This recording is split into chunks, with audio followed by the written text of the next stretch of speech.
നമസ്കാരം. സാക്ഷി T V വാർത്തയിലേക്ക് ഹാർദവമായി സ്വാഗതം.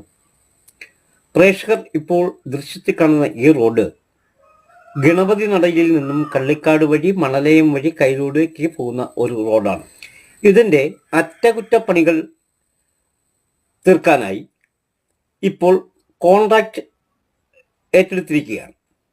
ഫണ്ട് അനുവദിച്ച് കോൺട്രാക്റ്റ് വന്ന് പണി തുടങ്ങവേ പ്രദേശവാസികൾ ഈ റോഡിൻ്റെ പണി തടയുകയുണ്ടായി. മറ്റൊന്നുമല്ല, ഒരു പ്രധാന കാരണം ഈ റോഡിൻ്റെ 50 മീറ്റർ കോൺക്രീറ്റ് ഉപയോഗിച്ച് നിർമ്മിച്ചിട്ടുള്ളതാണ്. എന്നാൽ ആ ഭാഗം ആകെ പൊട്ടിപ്പൊളിഞ്ഞ് തകർന്ന നിലയിലാണ്.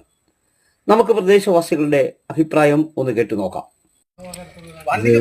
കൈരോട് ഗണപതി അമ്പലം റോഡാണ്. ഈ റോഡിൽ 5 കിലോമീറ്ററോളം PWD നല്ല രീതിയിൽ ഓടിക്കുന്നു. മണലയത്തു നിന്ന് ഇങ്ങോട്ട് മാറുമ്പോൾ